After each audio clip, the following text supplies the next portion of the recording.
warahmatullahi wabarakatuh.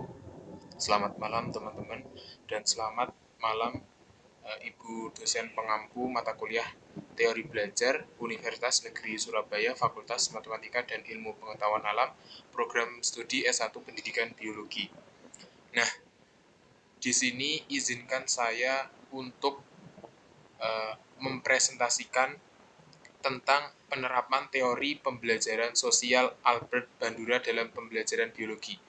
Namun di sini saya ditemani oleh rekan-rekan dari kelompok 2. Izinkan saya untuk memperkenalkan anggota kelompok 2, yaitu Frenisa Vela Fawas, Muhammad Ridwan, Anggun Tirtawardani, Novia Permadani Putri, Zareta Nafis Widiari, Jenita Triana Rahma.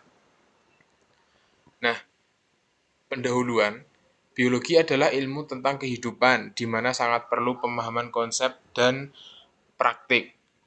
Teori pembelajaran sosial Bandura ini sangatlah relevan karena menekankan observasi atau pengamatan, peniruan, dan modeling.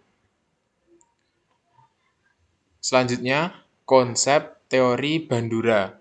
Konsep teori Bandura yaitu dengan cara belajar melalui observasi dan penerimaan ini mempunyai komponen yang sangat penting. 4 komponen penting, yaitu perhatian, kemudian retensi, kemudian reproduksi, kemudian motivasi. Dari keempat komponen utama teori belajar Bandura ini, yaitu sangatlah harus saling berkaitan. Untuk penjelasan-penjelasan dari keempat poin ini, next akan dijelaskan selanjutnya. Komponen yang pertama yaitu perhatian atau attention. Perhatian atau attention ini adalah pengamat menaruh perhatian terhadap peristiwa yang relevan sehingga peristiwa menjadi bermakna. Seseorang harus menaruh perhatian atau atensi agar dapat belajar melalui pengamatan. Contohnya yaitu ketika guru menarik perhatian siswa dengan demonstrasi eksperimen agar siswanya lebih memahami mengenai eksperimen tersebut. Yang kedua yaitu video animasi proses biologis, dan yang ketiga yaitu alat peraga dan gambar menarik. Selanjutnya yaitu retensi atau penyimpanan retention. Proses kedua ini merupakan proses yang memerlukan pengorganisasian kognitif, latihan, pengodean, dan transformasi informasi yang dimodelkan untuk disimpan dalam memori atau ingatan seseorang. Contohnya yaitu siswa mengingat dengan cara mencatat langkah eksperimen, membuat diagram atau sketsa proses, dan diskusi kelompok untuk memperkuat ingatan. Yang ketiga ada reproduksi.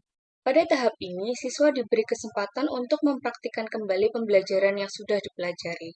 Yang pertama, menggunakan mikroskop secara langsung.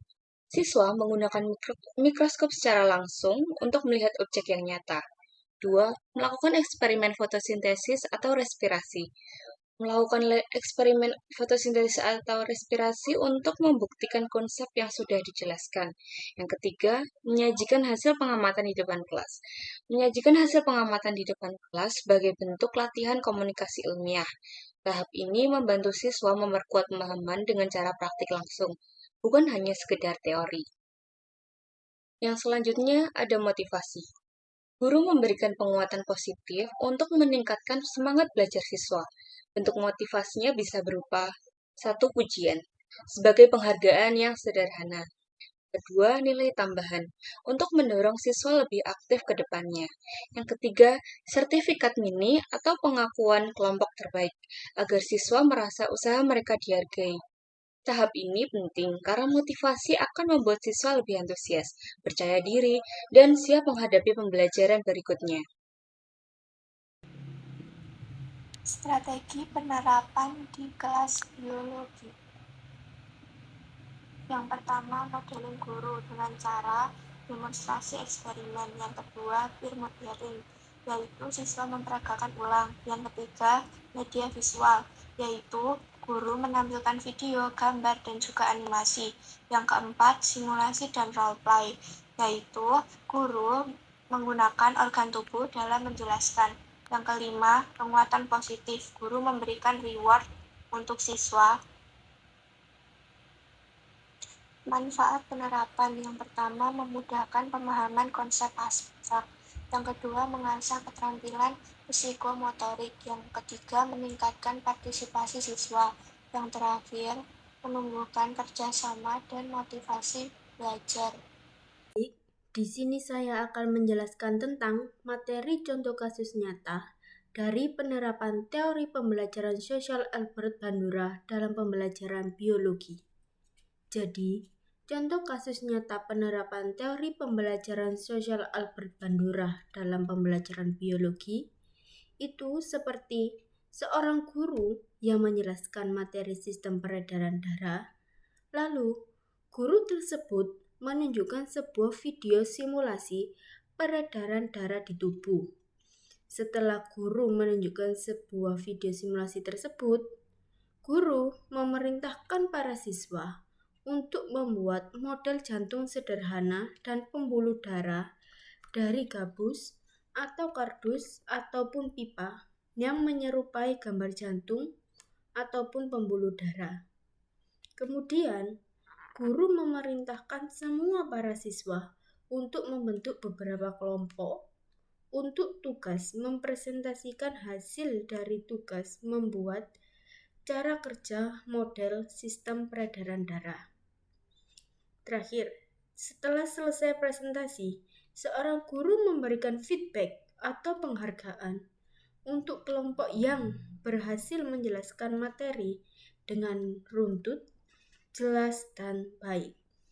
Sedangkan untuk kelompok yang cukup baik bisa mencontoh kelompok yang mendapat reward agar kedepannya bisa mempresentasikan dengan jauh lebih baik. Terima kasih. Baik, di sini saya akan menjelaskan tentang kesimpulannya. Teori Bandura efektif untuk pembelajaran biologi karena menggabungkan materi observasi, praktik, dan motivasi sehingga membuat pembelajaran itu lebih aktif, lebih menarik, dan lebih bermakna. Dengan demikian, penggabungan observasi, praktik, dan motivasi dalam kerangka teori Bandura menciptakan lingkungan belajar yang dinamis dan berpusat pada siswa. Pembelajaran tidak lagi sekedar transfer informasi satu arah, melainkan proses aktif yang memungkinkan siswa untuk mengalami, meneliti, dan akhirnya memahami dunia biologi dengan cara yang lebih mendalam dan pribadi. Baik, begitu saja tentang kesimpulan teori Bandura terkait pembelajaran biologi. Terima kasih.